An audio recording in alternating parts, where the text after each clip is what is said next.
The lion, the animal so synonymous with dominance that we literally put it on royal crests, national flags, and football jerseys. A 400-pound killing machine that brings down Cape buffalo, challenges crocodiles for food, and has been documented killing adult hippos when working in groups. This is the animal we decided to call the king of the jungle. So why are they actively giving up their meals, retreating, and sometimes outright walking away from a 30-pound animal that looks like a chunky skunk? If you pull up wildlife footage online, you'll find something that should be completely impossible. A fully grown male lion, absolutely covered in muscle, crouched low, ears pinned back, cautiously backing away from a creature about the size of a medium dog. The honey badger in these videos is not backing down.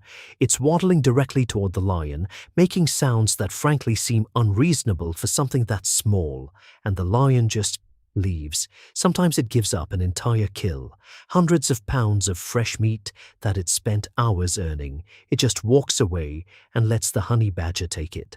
This isn't a one-off occurrence. This isn't a sick lion or one exceptionally brave singular honey badger.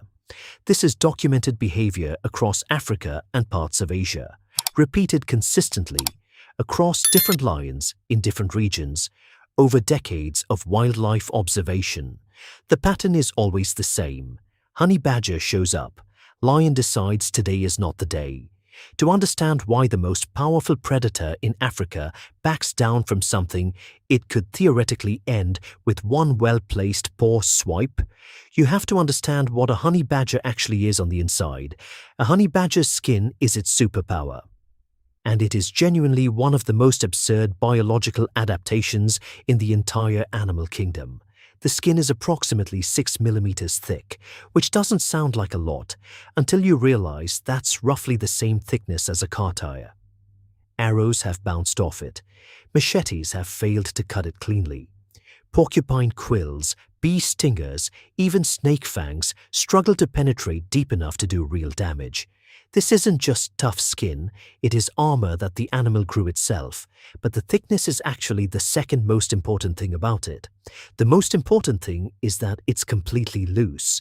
A honey badger's skin doesn't attach tightly to its underlying muscle the way most animals' skin does. It just kind of hangs there, loosely. Like an oversized leather jacket the badger never bothered to tailor.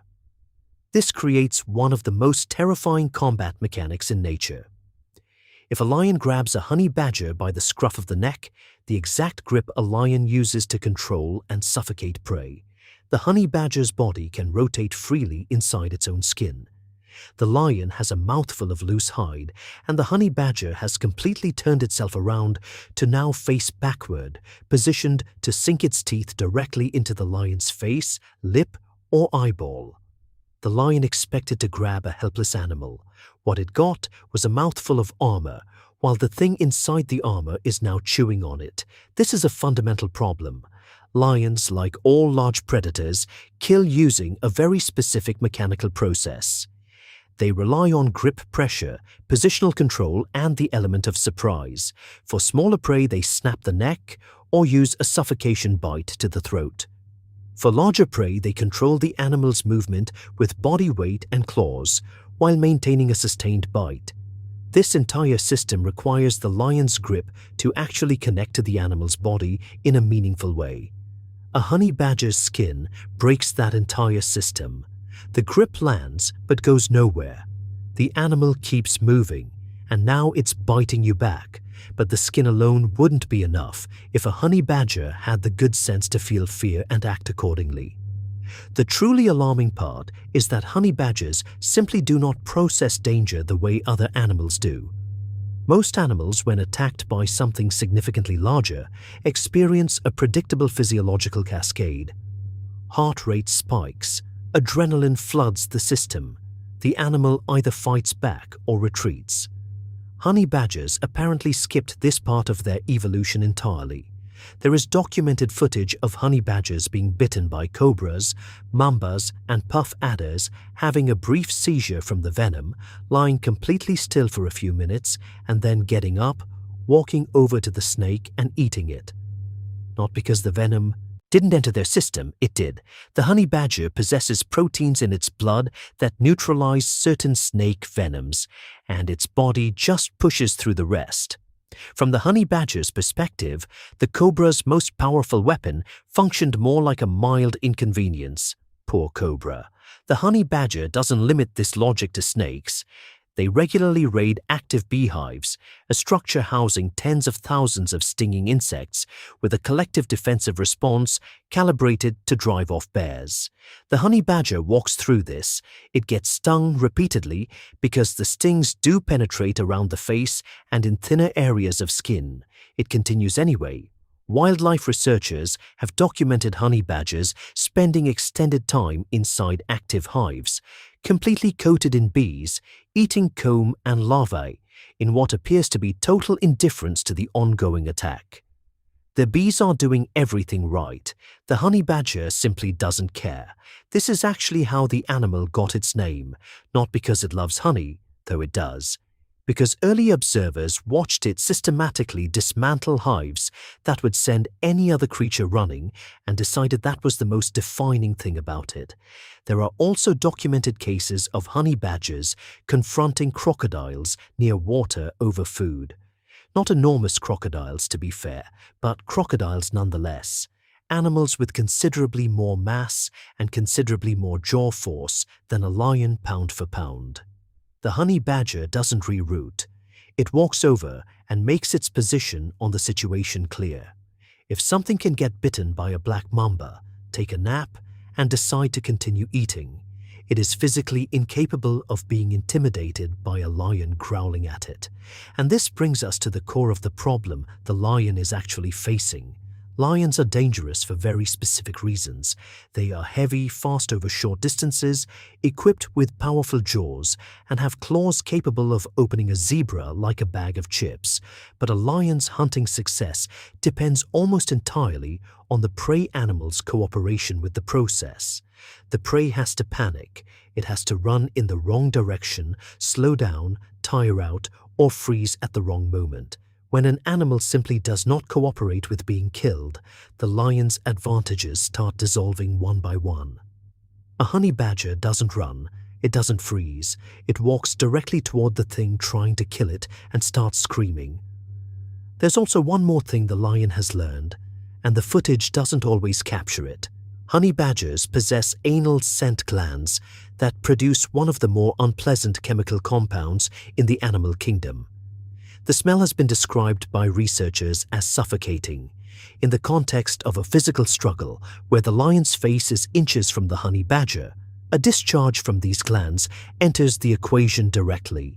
This isn't a long-range deterrent the way a skunk can spray from a safe distance. It's a close-quarters weapon specifically designed to make continuing the fight as physically miserable as possible.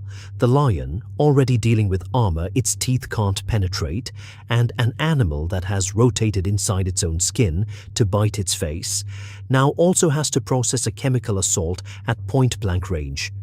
At some point, this stops being a fight and starts being a deeply personal mistake, and here is where it becomes the exact same calculation the eagle faces when a crow is involved. Because the reason the lion walks away isn't fear in the soft sense of the word, it's a professional risk assessment. Lions are professional hunters. Their survival depends entirely on maintaining their physical condition. A torn lip, a scratched cornea, an infected bite wound on the face, any of these injuries compromise a lion's ability to hunt. A lion that can't hunt is a lion that starves. The honey badger, meanwhile, offers essentially nothing in return.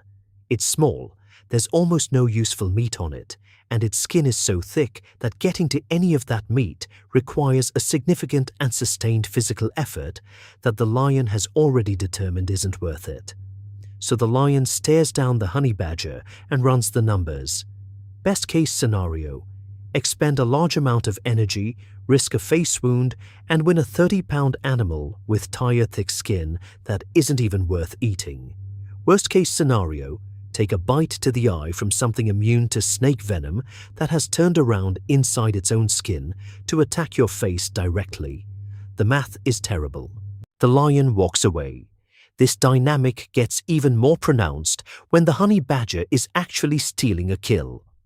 A lion that has made a successful hunt is already tired. It spent energy tracking, chasing, taking down and suffocating a large animal. It is physically depleted. The honey badger shows up fresh, completely rested, making sounds that are wildly inappropriate for its size, and the lion has to make a decision. Fight an opponent that doesn't respond to pain, whose skin your teeth can't penetrate properly, on a body that will rotate to face you the moment you grab it, while you're already exhausted. Or leave and go find more food somewhere that isn't aggressively trying to bite your nose. Most lions choose option 2. And this is not weakness. This is the same logic that keeps the most dangerous soldiers in the world from picking street fights with strangers. The capability to destroy something doesn't make the encounter worth having. Now, there is something important to say here, because honey badgers are not actually invincible, and framing them that way would be dishonest. In a fight with no escape route, a healthy lion operating at full capacity and genuinely motivated to commit, the honey badger almost certainly loses. Lions have killed honey badgers. The skin, while extraordinary, is not infinite in its protection. A sustained bite on the neck with enough force and duration will eventually work. A well-placed paw strike can break bones that the armor-like hide alone can't prevent. The honey badger doesn't win because it can kill a lion. It wins because a lion can almost never make the fight worth the risk. You don't have to be able to beat your opponent. You just have to make attacking you more expensive than walking away from you. The honey badger has essentially evolved to price itself out of being someone else's meal. It has made itself so profoundly not worth the trouble that the most dominant land predator on Earth would rather surrender fresh prey than find out what it's like to get bitten in the nose by something that treats cobra venom like a mild headache. Every animal on the savannah has developed a method of survival. The gazelle runs faster. The zebra travels in numbers, the porcupine grows quills. The honey badger just made itself so unreasonable to deal with that the king of the jungle backs down every single time. The lion isn't afraid of the honey badger the way a mouse fears a cat. It's afraid the same way a rational person is afraid of a cactus. Not because the cactus wins in a fight, but because touching it costs you something real and offers you absolutely nothing in return. Thank you for watching, and if you want to see another animal that should have no business winning, check out our video on why crows terrorize eagles right here.